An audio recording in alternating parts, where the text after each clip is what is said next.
안녕하세요, 가차입니다. 8월 7일 목요일 국내 시장이 마감되었습니다. 자, 오늘 코스피는 0.9%의 상승과 함께 다시 한번 3200포인트를 돌파했습니다. 동시효과에 굉장히 많이 수급이 들어오면서 저는 순간 오늘이 목요일이기도 하잖아요. 그래서 8월 옵션 만기일인 줄 알았습니다. 하지만 만기일은 다음 주 목요일이고요. 어쨌든 동시효과에 많은 수급이 들어오면서 오랜만에 3200포인트를 돌파했고, 또 8월 첫날의 급락, 4일 만에 그 급락을 모두 회복하는 움직임이 나왔습니다. 그래서 오늘의 움직임은 굉장히 긍정적이었고요. 또 코스닥도 비슷한 흐름이었습니다. 물론 코스피보다는 오름폭이 조금은 적긴 하지만 또 상대적으로 전날에는 더 좋은 흐름이 있었습니다. 그래서 오늘은 코스피, 코스닥 모두 긍정적으로 마무리가 되었고요. 자, 그리고 코스피 상위 족들을 보겠습니다. 오늘은 가장 크게 눈에 띄는 것은 반도체 업종하고 또 AI 기업들, 이 두 개 업종이 가장 눈에 띄었던 것 같습니다. 자, 반도체 기업은 오전장엔 삼성전자를 중심으로 해서 선제적으로 좋은 흐름이 나왔었고, 또 오후장에는 하이닉스도 덩달아 좋은 흐름이 있었습니다. 그리고 AI 정책주도 마찬가지로 오늘 네이버가 3% 상승이 있었고, 또 밑에 카카오는 무려 10% 이상의 급등이 나왔습니다. 이 두 개 업종은 제가 조금 뒤에서 말씀드릴게요. 그리고 코스닥, 반대로 코스닥은 상대적으로 파란불이 더 많이 보이는 것 같고요. 그래도 미용 관련주는 좋은 흐름이 있었던 것 같습니다. 그리고 코스피의 수급을 살펴보겠습니다. 오늘은 비록 3200포인트를 돌파하긴 했지만 기관만 나홀로 순매수가 있었고요. 또 반대로 코스닥은 기관과 외국인의 모두 순매도가 있었습니다. 그리고 삼성전자, 이 종목은 기관 쪽에서만 나홀로 순매수가 들어왔고, 반대로 하이닉스는 3일 연속으로 외국인의 많은 순매수가 들어오고 있습니다.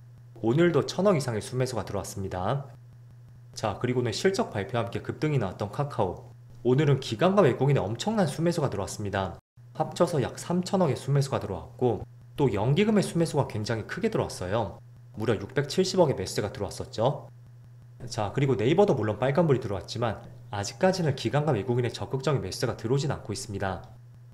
그럼 이어서 주체별 매매 동향에 대해서 살펴보도록 하겠습니다. 8월 7일 외국인이 가장 많이 매수한 종목은 카카오, SK하이닉스, 하나오션, APR, 달바글로벌, 이렇게 순서대로 매수했고, 그리고 기관도 카카오, 한국전력, 삼성전자, 하이브, LG에너지솔루션, 오늘 실적이 좋게 나왔던 기업 두 개가 포함이 되어 있습니다. 첫 번째로 카카오하고 하이브, 오늘 실적이 굉장히 좋게 나왔었죠. 이어서 해외 증시를 보겠습니다. 어제 미국 증시는 다시 한번 빨간불이 들어왔고, 나스닥은 1.2% 급등으로 마무리되었습니다. 그리고 S&P 500 0.7% 빨간불이 들어왔고, 다우지수는 전날과 비슷했네요. 그리고 반도체도 딱히 특별한 움직임은 없었습니다. 그리고 아시아 증시, 일본 증시는 0.6%의 빨간불이 들어오고 있고, 대만은 무려 2.2% 급등이 나오고 있습니다. 그리고 중국 증시, 중국은 전날과 비슷하네요. 자, 우선 대만 증시는 반도체를 대표하는 국가 중에 하나잖아요. 그런데 2.4% 급등이 나온다는 것은 결국은 반도체에서 무언가가 긍정적으로 풀렸기 때문에 대만 증시가 큰 상승이 나온다고 볼 수가 있습니다. 그 배경에는 대만 언론에 따르면 트럼프가 TSMC 반도체 관세를 면제했다는 그런 뉴스가 나왔고요. 이게 어떤 미국 쪽의 입장이 아니다 보니까 아직까지는 이게 완전히 팩트인지는 모르겠습니다. 아무튼 100% 면제를 받았다는 그 취지를 살펴보면 TSMC가 지금 미국에 공장을 짓고 있죠. 그렇다 보니 관세 면제의 대상이 되었다 라는 취지의 뉴스였습니다. 자, 그래서 물론 사실적인 부분을 조금 더 살펴봐야 될 것 같은데, 어쨌든 파운드리 경쟁사인 삼성전자에게는 그렇게 좋은 뉴스는 아닐 수도 있습니다. 하지만 오늘 이 종목이 2% 급등이 나오고 있고 다시 한번 7만원을 돌파했습니다. 그 배경에는 애플과의 협력 소식이 나왔기 때문입니다. 오늘은 애플의 차세대 칩을 미국 파운드리 공장에서 생산할 것이라는 긍정적인 발표가 나왔습니다. 자, 어제는 제가 트럼프가 다음 주쯤에 반도체 품목별 관세를 발표할 예정이고 그 일정을 꼭 한번 살펴보자는 말씀드렸습니다. 그런데 또 추가적인 뉴스가 나왔거든요. 다음 주에 발표되는 관세에 대해서는 무려 100% 관세를 부과할 것이고, 이게 국내 기업에는 조금은 타격을 미칠 것이라는 그런 내용도 있습니다. 자, 그런데 아시겠지만 국내 기업들은 바이든 정부 때부터 계속 미국에 투자를 진행을 했었고, 실제로 미국에 삼성의 반도체 공장이 있습니다. 텍사스에 파운드리 공장이 있죠. 거기서 애플의 차세대 칩을 생산하겠다는 이런 뉴스라고 볼 수 있습니다. 그런데 공교롭게도 테슬라, 애플, 특히 7월 말부터 8월 초까지 그 짧은 기간에 협력 소식이 나온다는 것은 저는 오히려 관세 이슈가 역설적으로 삼성전자에게 큰 도움이 되지 않았나 라는 생각을 갖고 있습니다. 자, 그 이유는 애플도 중국에서 많은 반도체를 생산했었다면 이 높은 관세를 결코 피할 수는 없단 말이에요. 그럼 미국 내에 있는 반도체 기업들, 거기서도 애플의 칩을 생산할 수 있는 파운드리 기업들이 있겠죠. 그런 기업 중에 하나로서 삼성전자를 선택하지 않았을까? 저는 그렇게 생각하고 있습니다. 자, 지난 5분기 동안의 파운드리 점유율을 보시면 삼전의 점유율을 계속해서 떨어졌었거든요. 반면에 TSMC는 계속 올라왔었죠. 그래서 그런 위치에서 테슬라와 애플의 협력 이슈가 나왔다는 것은 결코 관세 이슈를 떼놓고는 볼 수는 없는 것 같습니다. 자, 다시 TSMC로 돌아올게요. 오늘 대만 증시가 2% 급등이 나오는 것이 정말로 TSMC의 관세를 면제한 것이 맞다고 한다면 그거는 삼성전자에게는 조금은 타격이 될 수도 있습니다. 하지만 확실한 것은 뚜껑을 열어봐야 되고 어쨌든 TSMC도 미국에 공장을 짓겠다는 그런 계획이 있잖아요. 그런데 이번에 트럼프가 관세를 면제하는 대상 중에 하나로서 미국에서 생산하는 것을 넘어서 투자를 계획하고 있는 그런 기업이 있다면 그 기업들도 관세 혜택을 주겠다는 발표가 있었습니다. 물론 그게 0%로 떨어질지 모르겠습니다. 그거는 우리가 다음 주에 한 번 더 지켜봐야 될 부분이고요. 어쨌든 최근의 팩트는 이겁니다. 삼성전자의 파운드리 발주량이 계속 늘어나고 있다. 이 점은 팩트라고 할 수가 있고 그에 따른 주가가 오늘도 빨간불이 들어오고 있습니다.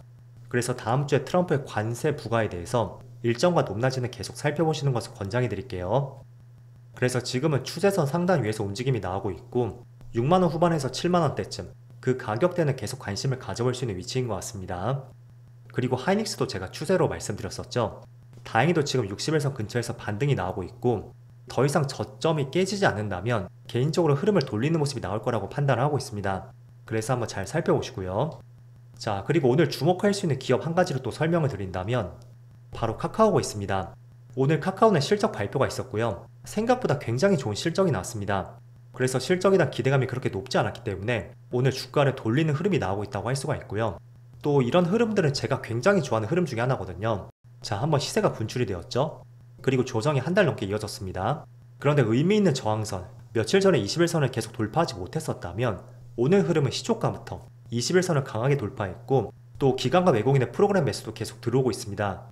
그리고 오후장까지도 주가가 꺾이지 않는 흐름이 나오고 있습니다. 그래서 이거는 추세를 바꾼 흐름이라고 할 수가 있고요. 물론 다음날이나 다음 주에 또 한번 눌릴 수도 있겠죠. 하지만 이렇게 추세를 바꾼 경우에는 직전에 저점 있죠. 그 저점을 손절 라인으로 잡고 우리가 트레이딩 매매를 하게 되면 내 기준을 잡기에 굉장히 용이할 수가 있습니다. 자, 그래서 하이닉스도 그런 관점에서 제가 말씀드렸던 것이고요. 이런 분봉상의 추세 있었죠. 자, 이런 흐름입니다. 지금 고점이 그 추세에서 한 차례 맞고 내려왔었는데 뭐 내일이나 다음 주쯤에 뚫어 올릴지 모르겠지만 어쨌든 보름 이상 이어졌던 이 추세를 돌린다는 것은 그 전에 저점들 있죠. 여기를 손절 라인으로 잡고 대응 전략을 세워보시면 나쁘지 않은 투자가 될 수도 있습니다. 그래서 그런 관점에서 지금 카카오를 그렇게 말씀드린 것이고요. 이거는 의미 있는 저항선 21선을 처음으로 돌파했기 때문에 직전의 저점은 강력한 지지 라인이 될 수가 있습니다. 그리고 네이버도 덩달아 상승 흐름이 나오고 있고 물론 아직까지 21선을 돌파하지 못했습니다. 하지만 이 기업도 마찬가지로 내일 실적 발표가 있습니다. 근데 카카오와 네이버의 한 가지 차이점을 보면 생각보다 네이버는 2분기 실적에 대해서 기대감이 높다는 거예요. 하지만 카카오는 2분기 실적에 대해서는 기대감이 그렇게 많지는 않았습니다. 그래서 베이스 자체가 어떤 차이점이 있는지 한번 생각해 보시고요.